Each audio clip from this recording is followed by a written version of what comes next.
Assalamualaikum warahmatullahi wabarakatuh. Good morning. Today we will discuss about interregional spatial interaction. Uh, for introduction, interaction is the nature from some symptoms of spatial activity. It is a characteristic if there are spatial activity, so will there is interaction. The strength of interaction between two cities or centers is linear with size of the central and inversely with distance between them. We can use the formula of gravity theory from Newton. Yeah, it is the formula. Interaction is the multiple between m1 and m2 divided with the distance square. Or if we use a population, so interaction is equal with multiple p1 multiple with p2 uh, divided with distance square. Ini the simple formula ya, yang sering digunakan untuk menghitung interaksi, kekuatan interaksi di antara dua kota atau dua pusat kutub wilayah atau daerah. The benefit of interaction spatial model. The first is to measure the strength or spatial interaction between two places. Then second is to explain why the interaction is happen and to know the spatial diffusion is happen or not. And the last is to plan the location of facilities or social care. Ini manfaatnya, jadi tidak hanya interaksi, tetapi kita juga bisa menggunakan interaction spatial model untuk mengetahui penyebabnya. Ya, berikutnya terjadi difusi atau tidak antar wilayah, sehingga nanti kita bisa merencanakan lokasi dari suatu fasilitas atau social care, pelayanan masyarakat. Nah, ini yang manfaat dari interaction spatial model. Semakin kuat interaksi, maka idealnya dia bisa dijadikan salah satu cakupan pelayanan. Tapi kalau interaksinya lemah, maka sebaiknya memang perlu dipikirkan. Itu yang dilakukan untuk analisis yang dilakukan untuk menentukan daerah itu perlu melakukan pemekaran apa tidak. Sebagai contoh, biasanya yang sering ramai itu adalah Bumi Ayu. Ya, Bumi Ayu itu secara interaksi dengan Kabupaten Brebes, ya, karena masuk di Kabupaten Brebes itu lemah. Lebih kuat interaksinya dengan Kota Purwokerto. Nah, apakah keputusannya pemekaran atau tidak, ini perlu ditinjau ulang. Mungkin kalau dari cakupan wilayah tidak begitu luas, tetapi kalau dari interaction spatial model, dia layaknya memang tidak masuk di Kabupaten Brebes. Basic principle for spatial interaction analysis is location analysis that focus to 3 components. There are 3 components that become basic principles. The first is distance, second interaction, and the last is movement. Jadi 3 hal ini yang menjadi dasar: jarak, interaksi, dan pergerakan. Ya, komponen-komponen inti dari spatial interaction analysis. The method of analysis, there are 4 method analysis. The first is gravity model, second community flow study, third population and passenger analysis, and the fourth is money flow study. Okay, we describe one by one. Gravity study, that is the gravity theory can use. The first is to answer why the location of activity is there, to find primacy, to set unit of economy zone, to know the population potential in region, and to calculate the percentage of migrant. Ini manfaat dari teori gravity. Jadi yang pertama adalah menjawab kenapa lokasi dari aktivitas ekonomi itu ada di situ, ya. Yang kedua, untuk menemukan atau menentukan primate city. Ya, biasanya primate city dia yang paling memiliki pengaruh, ya, atau zone influence paling besar. Terus berikutnya untuk menentukan zona ekonomi, satuan wilayah ekonomi atau SWE. untuk mengetahui potensi populasi dalam suatu wilayah. Ya, biasanya ini karena kita rumusnya populasi 1 dikalikan dengan populasi kedua atau penduduk skala 1 dikalikan dengan penduduk kedua dibagi dengan distance, maka biasanya kita akan bisa mengetahui pergerakan dari jumlah populasi itu, bergeser atau tidak interaksinya berdasarkan jumlah populasi masyarakatnya. Dan terakhir adalah untuk menghitung persentase dari migran atau dari penduduk yang masuk atau keluar dari suatu daerah. Oke, the measurement of mass, tadi kan rumusnya interaction is m1 multiple with m2 divided with distance square. Nah, m-nya itu adalah mass atau massa. Nah, itu macam-macam, bisa menggunakan populasi, ini yang paling sering. Yang kedua menggunakan PDRB, ya, PDRB. Yang ketiga bisa menggunakan retail sales, penjualan retail, menggunakan employment, per capita income, unit of market space, dan lain-lain. Terserah variabel yang mau diambil apa. Kalian nanti bisa merisetnya, ya. Nah, berikutnya the measurement of interaction, bisa menggunakan trips, ya, banyaknya perjalanan, tonnage or value of specific commodity in year. Ini juga bisa dilakukan, ya. Jadi apa namanya, masanya adalah populasi, bisa PDRB dan segala macam, interaksinya bisa menggunakan tripsnya kalau misalnya dia terkait dengan commodity flow, ya, atau menggunakan tonnage or value of special commodity in year. And the measurement of distance, you can use the actual distance or money or time cost for traveling. Nah, ini juga bisa. Jadi bisa menggunakan cost of traveling yang diukur berdasarkan waktu atau uang, ya, biaya perjalanan. Nah, itu yang paling sering dipakai actual distance. Yang kita bisa pakai Google Map atau bisa menggunakan peta, ya. Tinggal nanti kita hitung jaraknya berapa. Masanya misalnya menggunakan PDRB misalnya, ya, PDRB mana. Tapi sayangnya di sini tidak ada PDRB kecamatan di Banyumas.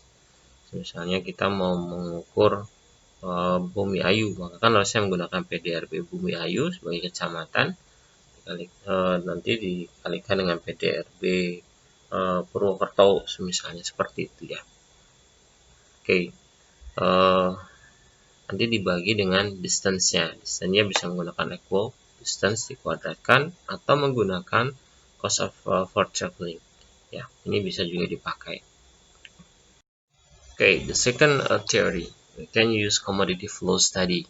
Commodity flow study is model that identify the origin and destination of commodity flow and quantity from a region to the other region with just direct primary survey. Ya, ini manfaatnya. Jadi commodity flow study itu merupakan model yang mengidentifikasi pusat atau asal, origin dan tujuan dari commodity flow dan quantity dari satu region to the other region, ke wilayah yang lainnya, yang dengan menggunakan dari primary survey. Nah, ini yang agak repot. Goalsnya adalah to make commodity flow matrix. Berikutnya kita juga bisa memanfaatkan sebagai breaking point method can help analysis. Jadi ada salah satu metode yang disebut dengan breaking point. Ya, breaking point itu titik titik intinya itu break titik-titik dari commodity flow-nya. Berikutnya this study is part of balance of payment calculation. Jadi nanti kalau Badan Pusat Statistik mau menciptakan neraca pembayaran, ya, perhitungan neraca pembayaran kabupaten kota, maka mereka biasanya menggunakan commodity flow study. Oke, dulu ketika jembatan timbang itu masih pure, murni, ya, dalam artian dia job description-nya tidak hanya menimbang saja, itu barang yang dibawa oleh truk itu dicatat, disensus, ya, dalam artian ditanya komoditinya apa, dari mana, mau kemana. Nah, ini breaking point. Jadi kita ambil satu titik biasanya di perbatasan suatu kabupaten kota, 2 titik ya. Misalnya perbatasan antara mana dengan mana, misalnya antara Purbalingga dengan Banyumas. Nanti ditanya di jembatan timbang itu, ditanya komoditinya dari mana, terus mau kemana. Ini nanti kita bikin commodity flow matrix namanya. Ini commodity flow study. Ini sangat useful, tapi sayangnya sekarang jembatan timbang banyak yang tidak aktif dan fungsinya semakin berkurang, hanya menimbang truk saja. Itu sih sangat mudah dilakukan. Harusnya sampai ke sini. Manfaatnya apa? Manfaatnya kita bisa tahu sebenarnya commodity flow-nya ke arah mana, ya, ke arah mana. Komoditas itu lari ke arah mana. Karena ada beberapa hal yang lucu. Misalnya industri gula di Brebes itu, mereka yang punya itu orang Surabaya,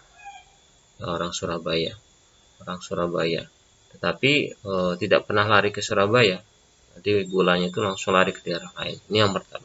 Yang kedua, bawang Brebes itu juga lucu juga. Bawang Brebes itu dibeli sama orang Jakarta, dibawa ke Jakarta. Setelah dari Jakarta dibagi-bagikan ke wilayah-wilayah sekitar Brebes atau Tegal, Cirebon. Jadi lari-lari dulu komoditi flow-nya itu. Ini yang membuat perlu ada kebijakan untuk mengatur itu. Seandainya ada commodity flow map atau commodity flow matrix, ini akan sangat memudahkan interlogistiknya. Interlogistik itu bagaimana biaya yang efisien untuk memindah dari satu barang ke daerah lain, ya. Okay, the last is money flow study. It is model to describe money inflow or outflow in a region. The model is balance of payment model that show comprehensive interaction between a region with the rest of the region or world. Include flow information, term of trade analysis, and net profitability region. The analysis have to know unit of price from trading commodity interregionally based on commodity flow study or the other source. Ini sebenarnya yang paling ideal ya, seandainya datanya ada. Ini lebih mengarah pada interaksi interspasial yang menjelaskan terkait keterkaitan antara money inflow or outflow. Jadi ini sebenarnya yang paling ideal. Ini modelnya mirip dengan balance of payment secara nasional ya, mirip. Tapi yang jadi masalah adalah beberapa perdagangan itu antar daerah itu relatif tidak semuanya dilakukan dengan transfer antar perbankan. Ini sebenarnya sumber datanya ideal dari Bank Indonesia, karena Bank Indonesia punya data real terkait dengan sistem pembayaran, ya, terkait dengan money inflow or outflow dalam suatu region. Tetapi ini yang kesulitannya adalah ada beberapa perdagangan atau pembayaran yang tidak dilakukan secara perbankan, tetapi lebih kepada secara tradisional, ya. Dan nanti yang termasuk di dalamnya adalah flow information, dari mana breaking point tadi ya, dari satu titik ke titik mana. Berikutnya ada term of trade analysis terkait dengan perdagangan, dan terkait dengan net profitability region. Ini kita bisa tahu Banyumas itu defisit apa tidak. Tetapi ya itu tadi kesulitannya adalah di sana. And then the analysis have to know unit of price from trading commodity interregionally based on commodity flow study or the other source. Jadi ini juga bisa dilakukannya dari money flow study. Mengetahui unit of price-nya berapa. Ya, seandainya datanya tersedia, ini akan sangat menarik. Ya. Karena Indonesia mengarah ke sini, ya, Bank Indonesia dengan BPS dari dulu sebenarnya pengen bercita-cita bikin neraca perdagangan dan mungkin sampai neraca pembayaran region daerah, karena manfaatnya banyak. Apalagi kalau ada itu, teman-teman yang belajar regional economics akan sangat merasakan manfaatnya. Sangat mudah untuk kita analisis, dan itu akan sangat bermanfaat bagi perencanaan pembangunan daerah. Jadi kalau misalnya bebannya Mas defisit, dilihat defisitnya karena apa. Nah, setelah ketahuan, misalnya terkait dengan trading, current account-nya atau neraca perdagangannya, maka dianalisis barang-barang apa saja yang sifatnya di defisit. Nah, setelah itu baru kita membuat perencanaan pengembangannya. Wah, ini sangat menarik. Nah, sebenarnya ideal seandainya money flow study ini dikolaborasikan dengan commodity flow study. Ini akan sangat menarik dalam artian akan sangat kompleks saat yang didapatkan. It is the material for today. Simple, not too much. Please learn and see you next time. Good morning. Assalamualaikum warahmatullahi wabarakatuh.